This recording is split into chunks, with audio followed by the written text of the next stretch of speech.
Why are people so afraid of Muslims? That's what we're talking about today on the M&M Show.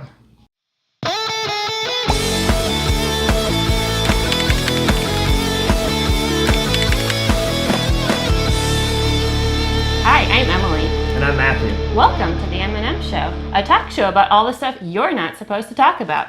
On March 15, the world was rocked by the news of a terrorist attack in New Zealand.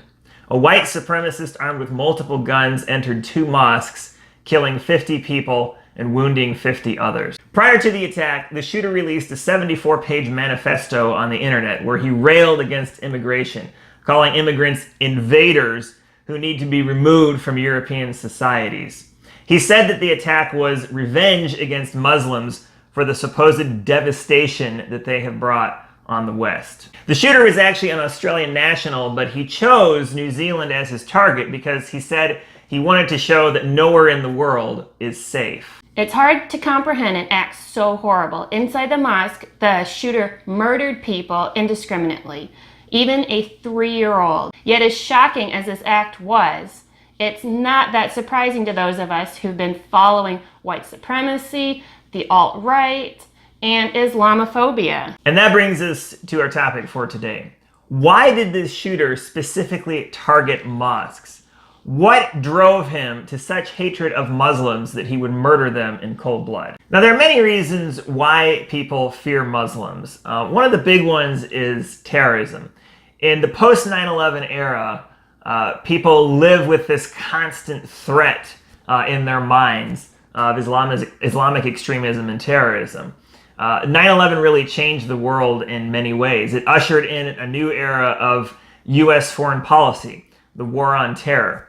And of course, since 9/11, there have been several other terrorist attacks, Islamic extremist terrorist attacks on U.S. soil, such as the Boston Marathon bombing, and also an attack that took not too far from where we live, the attack on the U.S. Navy Reserve Center in Chattanooga. Now, Islamic extremism is a real problem. Just look at the devastation that has been caused by ISIS. But it's wrong to view all Muslims through the lens of extremism. Most Muslims are peaceable people. They're not terrorists. In fact, they're not that different from you or me. They have families, they have jobs and careers, they have hopes and dreams, they suffer hardship and failure and suffering. They're just trying to get by in a difficult world. Their lives are not that different from yours or mine. Many Muslims would be the first to agree that Islamic extremism is a real threat to their peace and safety. The vast majority of victims of Islamic extremism are Muslims themselves. And the majority of Muslims in the United States by far are against Muslim extremists. So they're just like us. Like, there's white people who go and shoot up churches. Like, there are people in every color that believe in extremism, but that doesn't make the whole group of them evil or bad. Like what Matthew's saying, their families, you run into them at the park or at Walmart or something. Like, they're just like us. They have birthday parties for their kids. They shop for food. Like, they're no different than us. Yeah. The truth is that there's only a tiny percentage of Muslims that are extremists or terrorists. But unfortunately, that's not how they're perceived in the media. So this brings us to the media portrayal of Muslims. Most of the news stories we see are negatively portraying Muslims. They only pick up on the sensational, horrible, terrorist-like stories, and you don't see them in your everyday stories. In fact, if you do see a story of a Muslim doing something nice or good, it's presented as if this is way out of the ordinary, like, oh, it's newsworthy. It's not presented as if it's the norm. Almost anytime there's a mass shooting, people ask, was it terrorism? And usually what we mean by that is, did a Muslim person do it? Because as the investigation continues and we find out that it wasn't in fact a Muslim, often we stop using that word terrorism to describe what happened. Even if it was indeed terrorism. Let me give you another example of how this works, because even when the media is not disparaging Muslims as terrorists, they still find ways to put them down. Recently on her Fox News show, Jeanine Pirro had a segment where she questioned whether Representative Ilhan Omar was really loyal to the United States. Why does she question this? Because Representative Omar is a Muslim and she wears a hijab. So in Jeanine Pirro's reasoning, this might mean that she's loyal to Islamic Sharia law and not to the United States Constitution. Now, just a little reminder for those of you who might be a little rusty in constitutional law. Article 6, Clause 3 of the United States Constitution states that no religious test shall ever be required as a qualification to any office or public trust under the United States. That means that anyone of any religion or no religion at all can be elected to public office. There's no restriction on Muslims serving in office. They can be U.S. representatives or senators or even president, just the same as anyone else. Unfortunately, media personalities like Jeanine Pirro give the impression to their millions of viewers that there's something bad or scary about a Muslim serving in Congress. Also, consider how movies and TV shows portray Muslims. They often portray them as backwards or barbaric, definitely not the positive sides. You only see the negative side of them.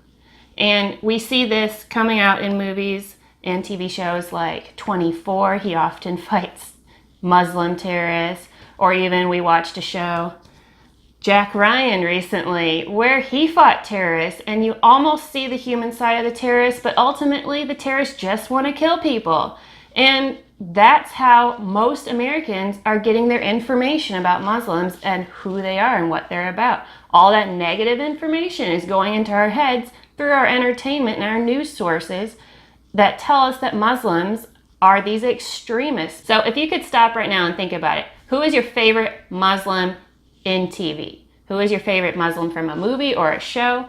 I bet you have a hard time thinking about one. Another reason why people are afraid of Muslims is political propaganda. Now, politicians have been using fear to drive voters to the polls basically ever since there have been elections. It's a time-honored tactic. But in the post-9/11 era, terrorism is often the bogeyman that politicians use to scare their voters into voting for them. I remember the first presidential election that I ever voted in. It was in 2004 when George W. Bush was running for re-election against John Kerry. And one of Bush's main arguments to voters was that he kept us safe from terrorism. Now, there's more than a little irony in that argument because the worst terrorist attack in modern U.S. history happened during his first year in office. But his point was, okay, since then, there haven't been any other big terrorist attacks, so he kept us safe. How can you be sure that John Kerry is going to keep us safe? That was his pitch to voters. Now, at the time, that was actually a persuasive argument. The American people were living in fear because of 9/11. I mean, if the terrorists could bring down the Twin Towers, what else could they do? So Bush's pitch to voters that, stick with me and I'll keep you safe was successful. A majority of voters decided to stick with him rather than try things out with a new candidate who they really weren't sure if he would keep them safe from terrorism or not. Now, I'm not saying whether Bush's claims were true or false. I'm simply describing the psychology of how they worked. But there's another key component to this tactic, and it's convincing American voters that Islamic extremism poses a grave threat. So grave, in fact, that if you don't vote for me, it could spell doom for our entire civilization. George Bush is not the only candidate who's used this tactic. Plenty of other presidential candidates and senators and congressmen have also used terrorism as a tool to scare voters to the polls. Now, in the immediate aftermath of 9/11, it was fairly easy to convince Americans that they should be afraid of terrorists. However, the further we get from that event, the harder that politicians have to work to convince us that we should be afraid of terrorism. And that just becomes one more way that Muslims are villainized in the American public consciousness. So this brings us to another section, fear of the unknown. I feel like a lot of our fear of Muslims comes from a place of just not understanding and not knowing what they're all about. And I think it's similar to when we were all children, we were afraid of the dark because you don't know what's out there. You can't see it and it seemed big and scary. But the way that we solve this problem is we can shine a light out there and we can look and see there are no ghosts or monsters out in our yard. Like, it's just not there. So I think that to solve this problem, we should just spend more time learning about Muslims and not so much time fearing them, but we can do our research, we can read books, we can even go to a mosque and talk to a real Muslim and find out that they're not scary and they're not that much different than us. They just have a different religion. That doesn't make them scary or dangerous. Now, we can't end this video without talking about one of the biggest factors in anti-Muslim sentiment, and that is white supremacy. The New Zealand mosque shooter was a white supremacist who saw Muslims and other immigrants as invaders, a threat to Western civilization. So his hatred of non-white, non-Christian people drove him to a murderous extreme. But the sad reality is there are many people in society who aren't necessarily going to arm themselves with a gun and go to a mosque and actually kill Muslims, but nonetheless, they harbor animosity in their hearts toward Muslims and they view them as a threat. This partly stems from the perception of Western civilization as a predominantly white society. White people control the government, the media, most of business. They define the culture, the language, the religion of society. And historically, this has been the case in Europe and the United States and Australia, which is the part of the world that we typically consider the West. But in recent decades, those majority white power structures have been challenged. Now, there's a lot of factors that play into this, but one of the big ones is immigration.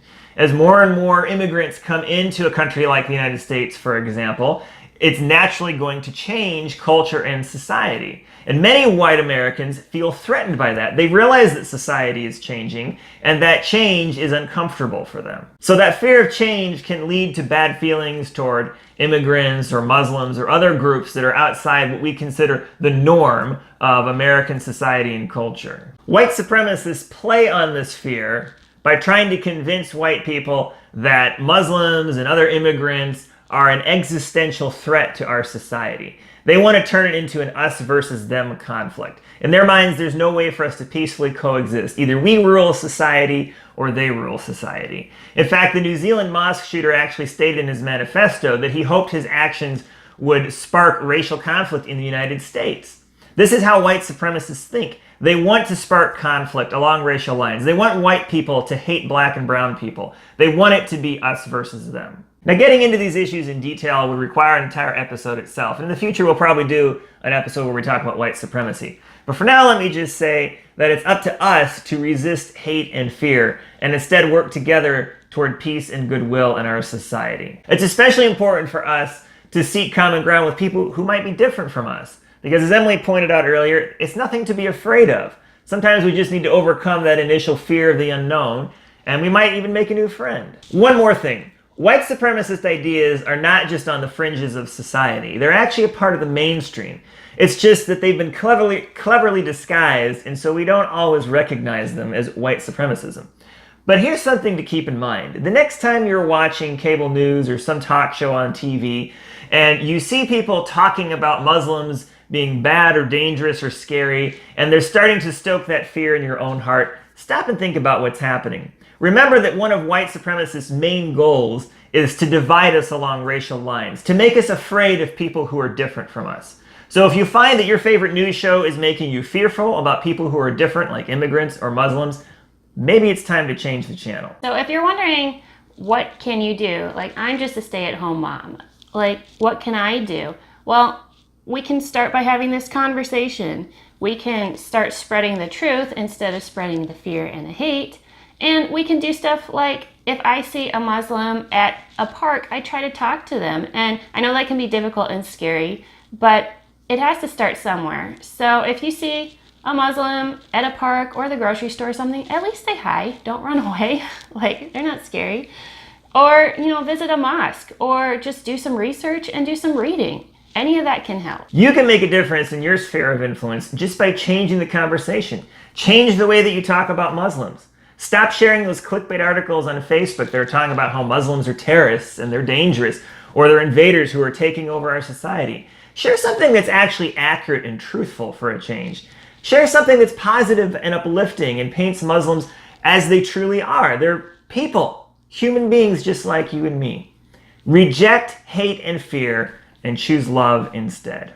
Well, thanks for joining us on the M&M Show. If you liked this video, like it, comment on it, tell us what you think, or share it. And please subscribe to our channel. Until next time, keep the conversation going.